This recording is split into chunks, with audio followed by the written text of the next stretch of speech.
Good morning, Hare Krishna. We'll continue our reading from Srimad Bhagavatam, second canto, chapter 7, text 7. So let me find that page. Om Namo Bhagavate Vasudevaya. Om Namo Bhagavate Vasudevaya. Om Namo Bhagavate Vasudevaya. Om Namo Bhagavate Vasudevaya. Om Namo Bhagavate Vasudevaya. Om Namo Bhagavate Vasudevaya.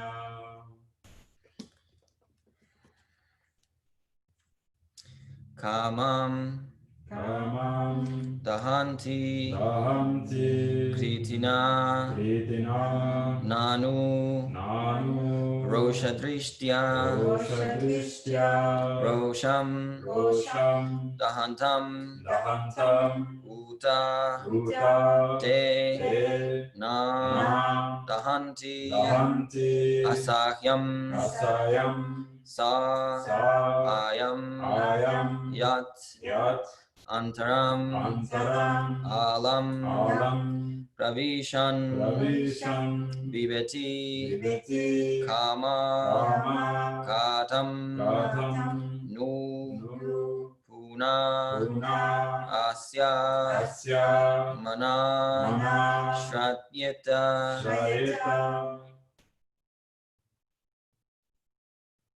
Can someone remind me of the tune for this? How does it sound? Thank you. Kamam dahanti kritino nanuroshadrishtya. Kamam dahanti kritino nanuroshadrishtya. Rosham dahantam utatena dahantya sahyam. Rosham dahantam utatena dahantya sahyam.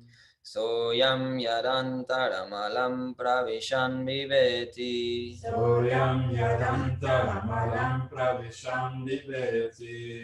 Kama katam nu punarasya manashayeta. Kama katam nu punarasya manashayeta. Kamam dahanti kritino nanuroshadristya. Kamam dahanti kritino nanuroshadristya. Rosham dahantam utatena dahantya sahyam. Rosham dahantam utatena dahantya sahyam.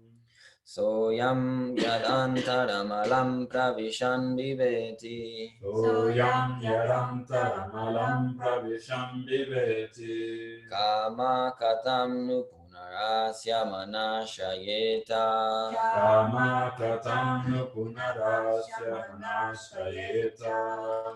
Kamam dahanti kritino nanuroshadristya. Kamam dahanti kritino nanuroshadristya. Rosham dahantam utana dahantya sahyam. Rosham dahantam utatena dahantya sahyam. Soyam yadantaramalam pravisham viveti. Soyam yadantaramalam pravisham viveti. Kama katam nu punarasya manashayeta. Kama katam nu punarasya manashayeta. Kamam dahanti kritino nanuroshadristya. Kamam dahanti kritino nanuroshadristya. Rosham dahantam utatena dahantya sahyam. Rosham dahantam utatena dahantya sayam. Soyam yadantaramalam pravisham viveti. Soyam yadantaramalam pravishan viveti. Kama katam nu punarasya manashayeta. Kama katam nu punarasya manashayeta. Kamam dahanti kritino nanuoshadristya. Kamam dahanti kritino nanuroshadrishtya. Rosham dahanta mutate naduantyashayam. Rosham dahanta mutatena dahantyasayam. Soyam yaram taramaram bhavisham vipeti. Soyam yarantharamalam pravisham viveti. Kama tatam nupunarashamano shayetam. Kama katam nu punarasya manashayeta. Would anybody online like to cite the verse? Recite the verse.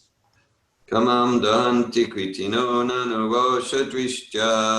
Kamam dahanti kritino nanuroshadrishtya. Rosham dahanta mutatena dahantyasayam. Rosham dahanta mutatena dahantyasayam. Soyam yadantaramalam pravishan vivekti. Soyam yarantharamalam pravishan viveti.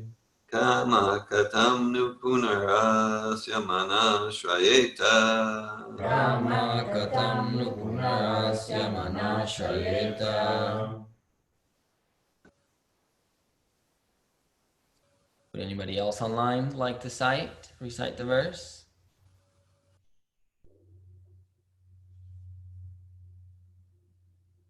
Okay, so we'll do the word by word. And again, this is Canto 2, Chapter 7, Text 7. Kamam, lust. Dahanti, chastise. Kritina, great stalwarts. Nanu, but. Roshadristya, by wrathful glance. Rosham, wrath. Dahantam, being overwhelmed. Uta, although. Te, they. Na, cannot. Dahanti, subjugate. Asayam, intolerable. Sa, that. Ayam, him. Yat, because. Antaram, within. Alam, however. Pravishan, entering. Biveti, is afraid of. Kama, lust. Katam, how. Nu, as a matter of fact. Puna, again. Asya, his. Mana, mind. Shayeta, take shelter of. Translation. Great stalwarts like Lord Shiva can, by their wrathful glances, overcome lust and vanquish him, yet they cannot be free from the overwhelming effects of their own wrath. Such wrath can never enter into the heart of him, the Lord, who is above all this. So how can lust take shelter in his mind? Before reading the purport, I'll cite the invocation mantras. What's that? Okay. Om Jnana Timirandasya Jnananjana Salakaya Chakshuru Militam Yena Tasmai Shri Gurave Namaha Shri Chaitanya Namo Bhishtam Sapitam Yena Bhutale Swayam Rupa Kadamanyam Dadati Swapadantikam. Namo Vishnu Padaya Krishna Prasthaya Bhutale Srimate Bhaktivedanta Swami Niti Namine Namaste Sarasvati Devi Gauravani Pracharine Nirvishesha Shunyabadi Paschatya Desha Tarine. Purport by His Divine Grace A.C. Bhaktivedanta Swami Prabhupada. When Lord Shiva was engaged in severely austere meditation, Cupid, the demigod of lust, threw his arrow of sex desire. Lord Shiva, thus being angry at him, glanced at Cupid in great wrath, and at once the body of Cupid was annihilated. Although Lord Shiva was so powerful, he was unable to get free from the effects of such wrath. But in the behavior of Lord Vishnu, there is no incident of such wrath at any time. On the contrary, Bhrigu Muni tested the tolerance of the Lord by purposely kicking his chest. But instead of being angry at Bhrigu Muni, the Lord begged his pardon, saying that Bhrigu Muni's leg might have been badly hurt because his chest is too hard. The Lord has the sign of the foot of Bhrigupada as the mark of tolerance. The Lord, therefore, is never affected by any kind of wrath. So how can there be any place for lust, which is less strong than wrath? When lust or desire is not fulfilled, there is the appearance of wrath. But in the absence of wrath, how can there be any place for lust? The Lord is known as Aptakama, or one who can fulfill his desires by himself. He does not require anyone's help to satisfy his desires. The Lord is unlimited, and therefore his desires are also unlimited. All living entities but the Lord are limited in every respect. How then can the limited satisfy the desires of the unlimited? The conclusion is that the absolute personality of Godhead has neither lust nor anger, and even if there is sometimes a show of lust and anger by the absolute, it should be considered an absolute benediction.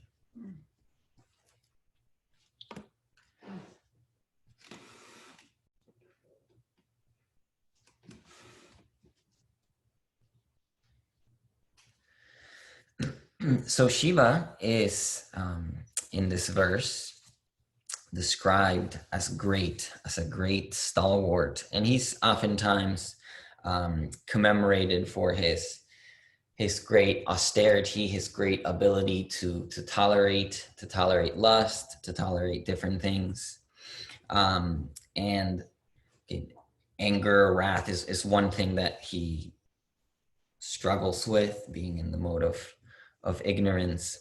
But there are other examples, like in the first canto, in the 11th chapter, 36th verse of the first canto, it's described how the queens of the Supreme Lord Krishna, they have such beautiful smiles that are spotless and perfect and exciting, and that they caused even Cupid to fall to them.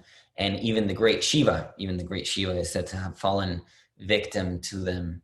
And in the same purport is described how all of these great, opulent, feminine attractivenesses and features of the queens of Krishna, they don't disturb the senses of the Lord. So in that sense, we can see just right there how Krishna is truly the greatest, how he really could be called the all-tolerant, the most tolerant, the great tolerant one.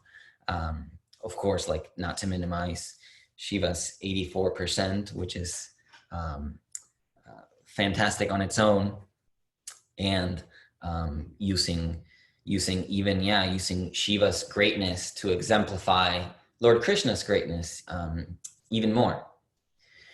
And so as far as Vishnu's or Krishna's tolerance is described, I found a lovely pastime in Krishna book, chapter 34, about Bhrigu Muni. So Bhrigu Muni is mentioned here, how he tested Vishnu's tolerance. And so there was a great committee of great sages by the great river Sarasvati to determine which of the three predominating personalities was the greatest between Brahma, Vishnu, and Shiva. And so they elected Bhrigu Muni to somehow decide, to somehow test. And so he did that. Bhrigu Muni is the son of Brahma, and so he went to Brahma Loka to test Brahma. And Brahma being Bhrigu Muni's, not just his dad, not just his father, but also his spiritual master, the expectation is that he would pay him obeisances whenever he was approaching him. And Bhrigu Muni purposely didn't do that to test his father, to see what would happen. And Brahma became furious. He wanted to curse him. He wanted to curse Bhrigu Muni, but then he sort of applied his intellect and he said, okay, he's my son, I shouldn't do that. Which is an auspicious feature on his part, that he could control his anger. And we can also look at that he became overwhelmed by wrath in the first place. So that by Bhrigu Muni, Brahma didn't pass the standards. So then he went to test Shiva, who is his brother, and he went to Kailash, where Shiva lives. And Shiva was very happy to see him, so he wanted to embrace him. Oh, my brother, you're so wonderful. And then Bhrigu Muni wanted to test him, so he said, "No, you're covered in ash. You don't even clean your body. You're so dirty. I don't want to hug you." And so then Shiva also became furious, totally became overwhelmed with wrath. He got his trident. He was ready to kill Bhrigu Muni. And then it just so happened that Shiva's wife was there, and she pacified him and begged him not to do that. And so, okay, we can look at Shiva was also overcome with wrath, ready to kill Bhrigu Muni over this offense. And so, okay, he failed Bhrigu Muni's test. And so then Bhrigu Muni went to test Vishnu in Shvetadvipa, where Lord Vishnu was lying on a flower of beds.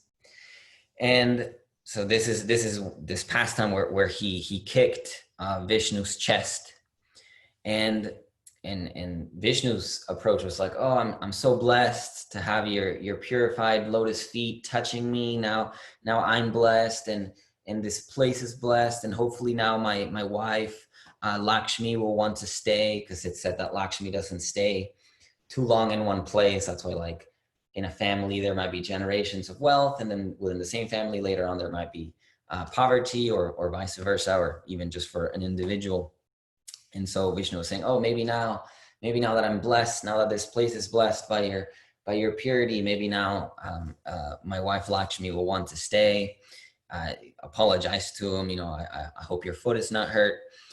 And so that's the test where Bhrigu Muni gave each of the deities progressively stronger offense. So the first offense was to Brahma was in the mind, to where he didn't pay obeisances to him or see him as worthy of respect. So that's the first offense of the mind. And then when he tested Shiva, that was in speech. He said, "No, you're dirty. I don't want to hug you." And so that's a higher offense. And then when he tested Vishnu, he gave him the highest test, because the highest offense was then through action, through the body, where he actually kicked him, or even just touched him with his feet, but not just touched him with his feet, but also kicked him. And so Vishnu was given the greatest test, and he passed with flying colors.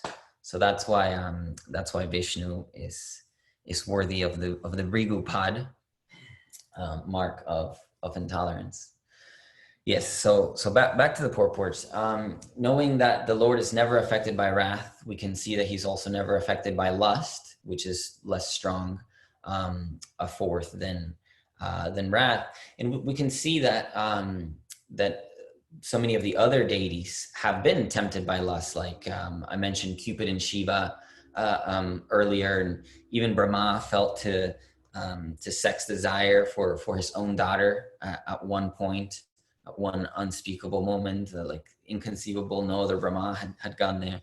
But we can see that practically everybody else, I think everybody else, has fallen to the temptation of lust at one point or another, except Lord Krishna. Lord Krishna has never fallen to temptation of lust. But then what about us? Right? What about us? I know I certainly fall for that. So in Bhagavad Gita, chapter 3, text 37, the Blessed Lord said, "It is lust only, Arjuna, which is born of contact with the material modes of passion and later transformed into wrath, and which the all-devouring sinful which is the all-devouring sinful enemy of this world." So in the part of the purport, Prabhupada writes, "When a living entity comes in contact with the material creation, his eternal love for Krishna is transformed into lust in association with the mode of passion." So I really like that there, just to I like to draw the analogy that the degree of my lust is the degree of my love for Godhead. I don't know if that's truly bona fide, but just that connection, seeing that it's actually our pure love for God that turns into lust. I found that really, really exciting to learn. Or in other words, Prabhupada continues, the sense of love of God becomes transformed into lust as milk in contact with sour tamarind. So sour tamarind, there's passion, is transformed into yogurt. Then again, when lust is unsatisfied, it turns into wrath. Wrath is transformed into illusion, and the illusion continues in material existence.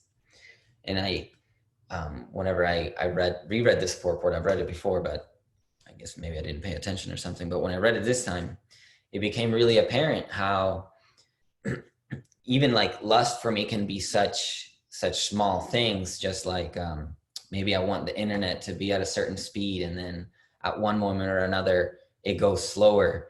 And so quickly I can become overwhelmed with anger and frustration. And I'm just like cursing in my mind that the internet is going slower than I'd want it to. And so that became really apparent, like, okay, I'm really lusty. And lust for me can look like such simple things. Like I tended to think of lust primarily as like pursuing sex desire or pleasure. And now I can see that it's like even just comfort of, again, the internet being at a certain speed, or I want a thing to work out a certain way, or if I drop something or just whatever. Maybe like if I'm running late and then I'm stuck in traffic, I can be lusty for a speedy arrival wherever I'm at, and then I can so easily become frustrated and angry. So therefore, lust is the greatest enemy of the living entity, and it is lust only which induces the pure entity to remain entangled in the material world. Wrath is the manifestation of the mode of ignorance. So in reference to Shiva, he was just so totally wrathful, ready to kill Bhrigu Muni. These modes exhibit themselves as wrath and other corollaries. If, therefore, the mode of passion, instead of being degraded into the modes of ignorance, are elevated into the modes of goodness by the prescribed methods of living and acting, then one can be saved from degradation of wrath by spiritual attachment. Yeah, that sounds like some really helpful, valuable stuff. I don't have much of that, but I do have now the awareness. I was just listening to the first PPTC call, and this was mentioned in the house also. Every quality coaching session includes awareness raising. This was a quality coaching session that I had with Prabhupada, because I raised awareness about really how wrathful I am. It's just like beneath the surface. I'm like, oh, I'm doing this whole sattvic spiritual stuff. But like really, I'm so easily triggered into anger, like so easily triggered. One thing doesn't go my way, and I'm just like, oh, I feel bitter and tense, and I'm like cursing in my mind. And unfortunately, usually it comes out as blame towards Krishna. But maybe there's value there that I'm still saying Krishna, or really God. I'm saying God.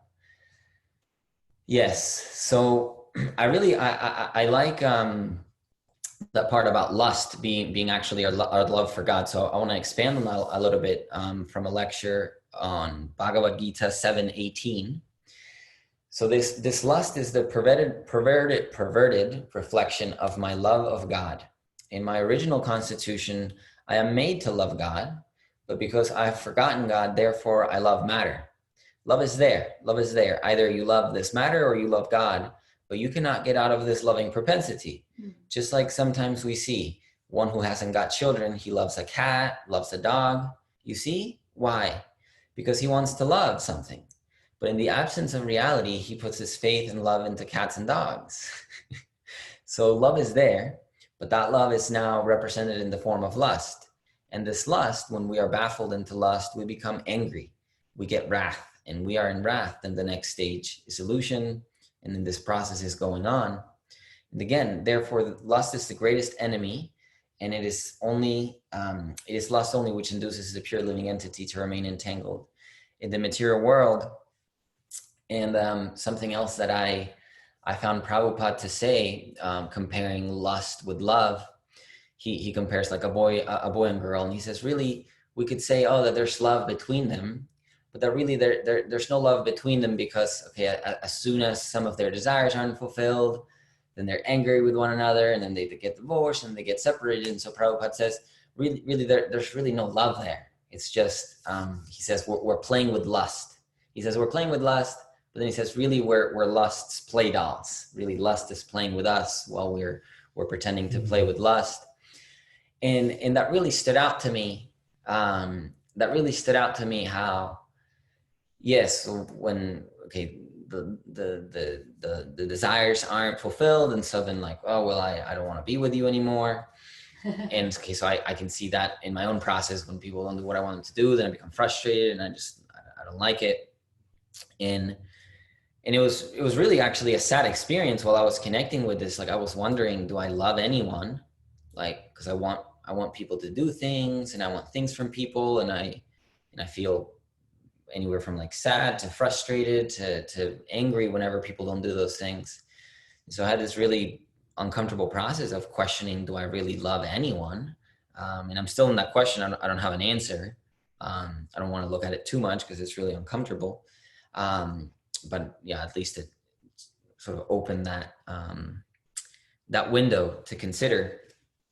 And then Prabhupada also compares how, okay, even if we do take that what we call love, which Prabhupada calls lust, is love, which again Prabhupada calls lust.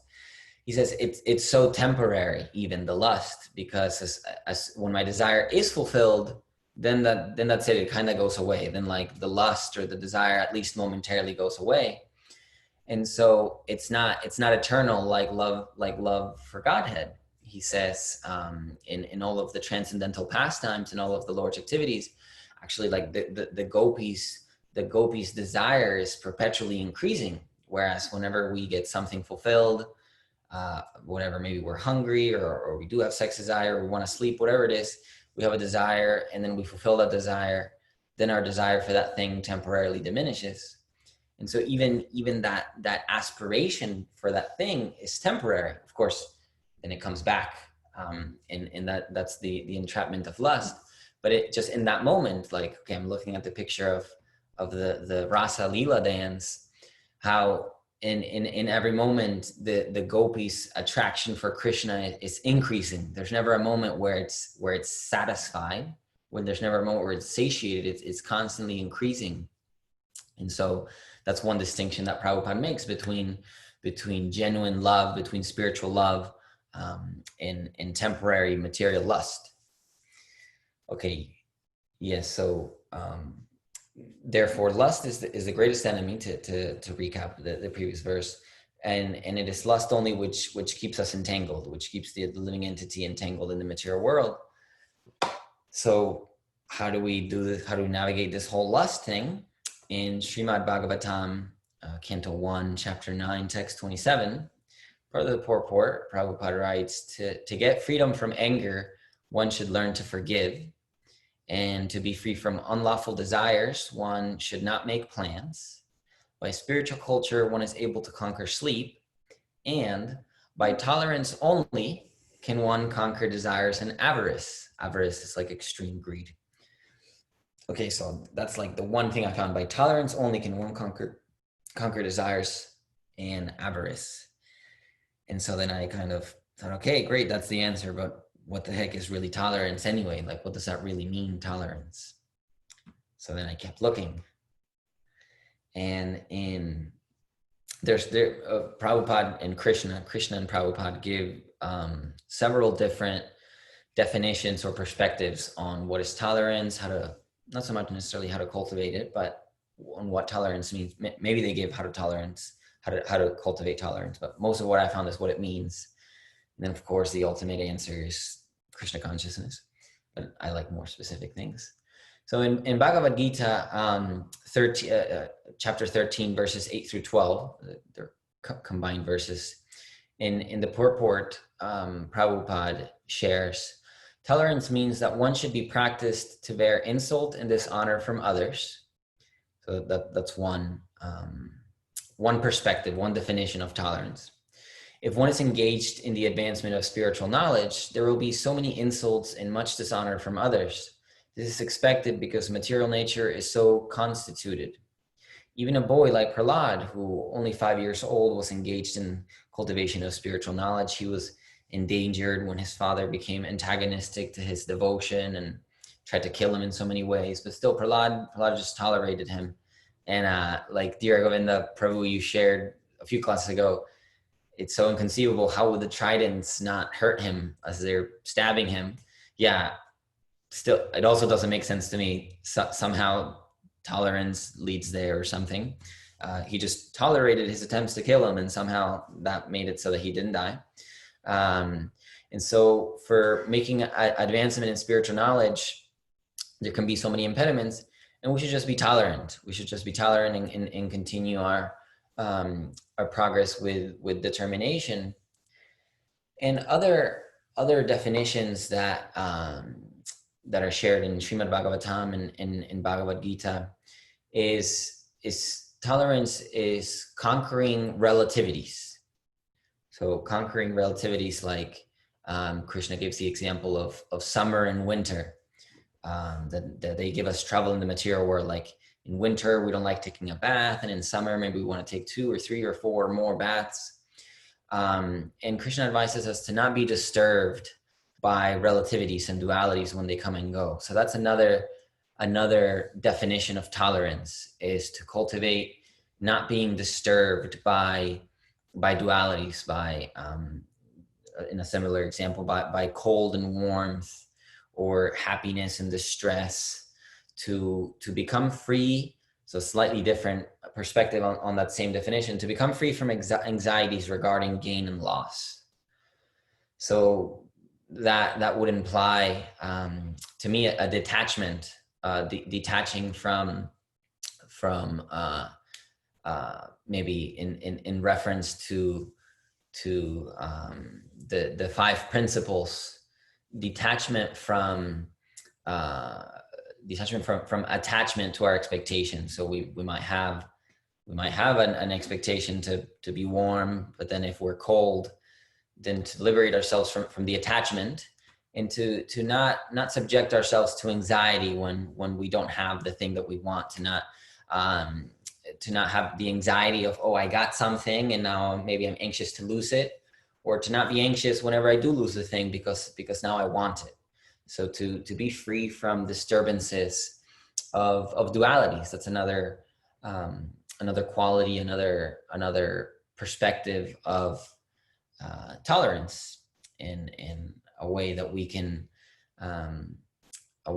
tolerate that. For example, I can think of taking cold showers, where like I learned about that when I moved in here, and I take cold showers and it's annoying, and somehow in my mind I make it mean that I'm cultivating tolerance. I don't know if that's really true, but that's something that I at least tried to think about, to make the cold shower somehow more worthwhile in my mind, because I don't necessarily like it.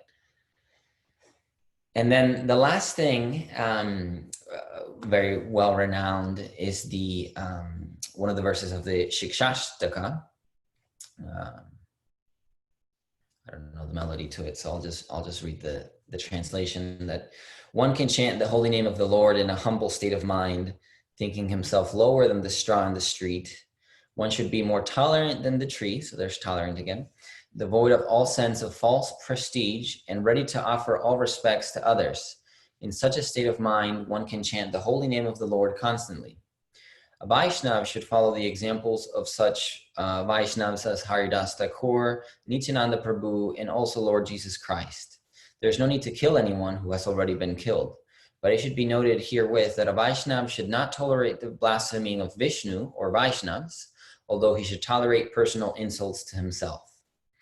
So that's one quality where it's almost like the mirror of Vishnu, where Vishnu there's a verse of like 40 plus qualities of Vishnu, like cleanliness, truthfulness, etc., etc. It goes on. It has intolerance for the slightly paraphrasing, like the maltreatment of his devotees, but all tolerance for himself. So like in the pastime with Brigamuni, Vishnu will tolerate all kinds of offenses, and that's fine, you know, not to encourage offenses, but Vishnu is not affected. He's not subjected to anger or wrath, but he won't stand for his devotees being insulted, being maltreated. And then for us, it's the opposite is encouraged. So we ought to tolerate all insults for ourselves, but we shouldn't tolerate insults to other Vaishnavas, other devotees, or to the Lord himself.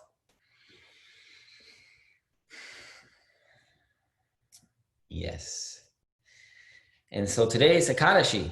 Ekadasi, that's another opportunity that we can cultivate tolerance, because I know my mind wants me to eat, and my senses want me to eat, and my body wants me to eat. And then practicing detachment, practicing fasting in whatever way that means, if that just means not eating grains, or if that means reducing the number of meals, or whatever, so many degrees, eating just fruit or just water, or you know, so many things on the spectrum that we could do. But that's one way to cultivate tolerance. Like, okay, even right now, my stomach is rumbling, and I have sensations in my belly, and so my belly wants me to eat. But you know, Prabhupada shares how important it is to honor the, like in the nectar of instruction, right? It talks about controlling the tongue, the belly, and the genitals, and how it all starts with controlling the tongue. So we are given so many different ways that we can control the senses. And for me, I don't know if this is the ultimate experience, but for me, controlling the senses requires tolerance, because like even to chant for 2+ hours the holy names of the Lord, my mind wants to do other things, and it mostly does. But even to the extent that I am able to at least focus on chanting, and I'm not doing other stuff, that requires for me tolerance, tolerating my mind telling me to do other things and not doing them. Yeah, again, the fasting on Ekadasi, or increasing our reading, or even just the regular reading. These are ways that we can cultivate tolerance, because I know for me it's true. I want to do so many other things with these 5+ hours of my days that I dedicate to Krishna consciousness, and I dedicate it to Krishna consciousness anyway. And so that's a way that I can see I'm cultivating tolerance for my urges, my desires. Yes. And so I want to share a final note on Krishna as Cupid. This is from the teachings of Lord Chaitanya. I think this is chapter 31. It just says 31. I'm assuming that means chapter 31. Yes. Okay. Yes. So I actually already referenced this. The loving affairs between Krishna and the gopis in Vrindavan are also transcendental. They appear as ordinary lusty affairs of this material world, but there's a gulf of difference. In the material world, there may be temporary awakening of lust, but it disappears after so-called satisfaction. In the spiritual world, the love between the gopis and Krishna is constantly increasing. That is the difference between transcendental love and material lust.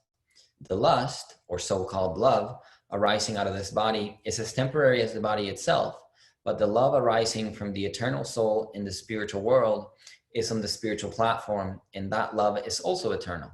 Therefore, Krishna is addressed as the evergreen Cupid, because he, at least for those on the proper platform, their desire, seemingly their lusty desire, which is transcendental love, is perpetually increasing. So Krishna, as the evergreen Cupid, can continue shooting his arrows.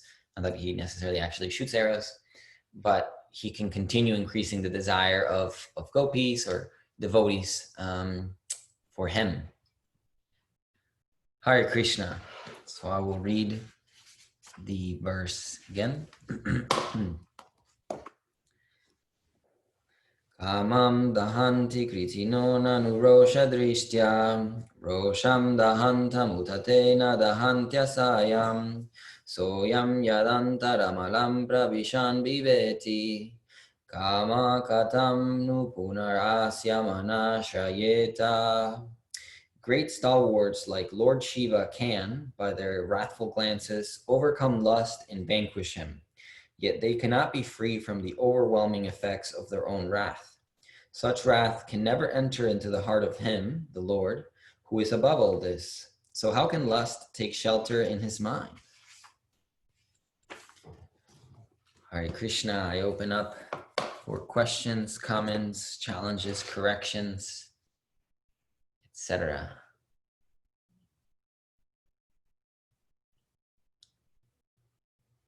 You're nodding your head. That means you wanted to say something. No, I just like, I feel inspired by your class.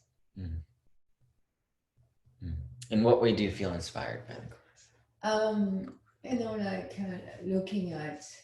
Looking at, okay, where am I still in other ways than sex, desire that lead me to frustration? Looking at how to come to Krishna by stepping out of duality and trusting that everything in Krishna's creation is benevolent. There's no duality, and then that in fact his wrath is not wrath, it's mercy and grace. Yes. Yeah, I really appreciate that that connection, because it could seem like, for example, like Lord Nrsingadev killing Hiranyakashipu, like he was so wrathful, but like actually that was so merciful, like giving Hiranyakashipu liberation and giving Prahlad Maharaj also liberation from his father and benediction. So I really appreciate that connection. Yeah, like it reminds me of the last line of the purport, when even if there's sometimes a show of lust and anger by the absolute, it should be considered an absolute benediction. Yes. Hare Krishna. Hare Krishna. Yeah, thanks for that. And I was just reading a transcript of a lecture from Srila Prabhupada. He mentions about Bhishmadev. There was what's called the Rajasuya sacrifice in the time of Krishna and the Pandavas. And like all these great personalities gathered, and it was organized by Maharaj Yudhisthira, a great yagya. And they were endeavoring to determine who should be the most celebrated personality at this grand event. And so Krishna's name was, Krishna was nominated, and some spoke against him, like Shishupal and things like that. And then Bhishmadev spoke. And Bhishmadev, he's known as this great warrior brahmachari. And Bhishmadev is really the grandfather of the whole Kuru Pandava dynasties. He's this great personality from Mahabharata. He's mentioned in Bhagavad Gita, first chapter. And so Bhishmadev, it's a whole sort of intrigue, but he made this vow of celibacy, this vow of brahmachari. So he was really known for just not giving any space to lust. And then Bhishmadev spoke in that assembly, and Bhishmadev said, because I like how you emphasize in that part of the purport, the absolute personality of Godhead has neither lust nor anger. And even if there is sometimes a show of lust and anger by the absolute, it should be considered an absolute benediction. So someone can look, like you're looking at the picture of the rasa dance right there in the temple room there, and like, well, that's obviously lusty. Just like you gave the example of Lord Nrsingadev, that's obviously wrathful. But Bhishmadev referenced the rasa dance, and he said that he is known as the greatest brahmachari. Bhishmadev that said that if he was tempted in the way Krishna was tempted, there's no way he'd be able to control his lust. So Bhishmadev was recognizing that this was an absolute benediction.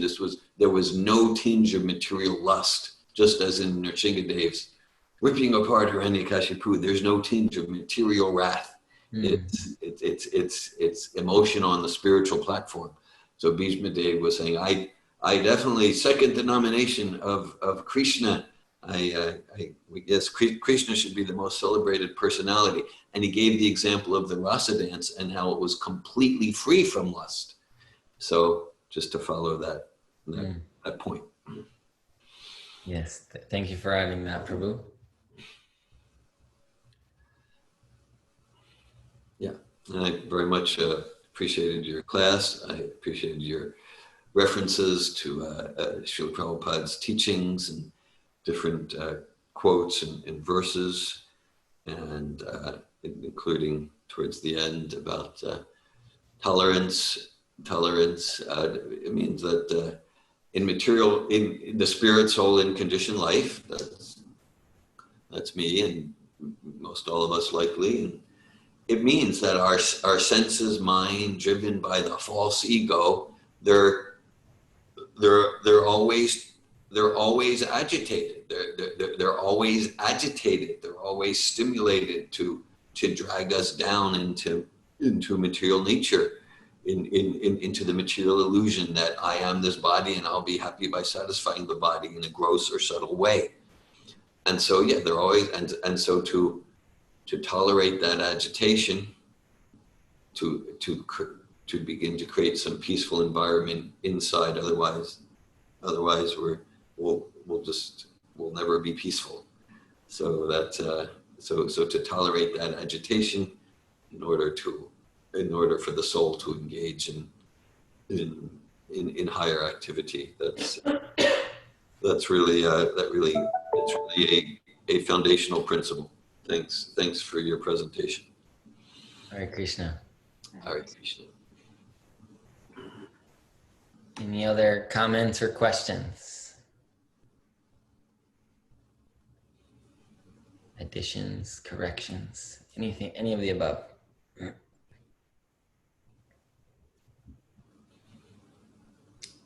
right. Srimad Bhagavatam ki jai.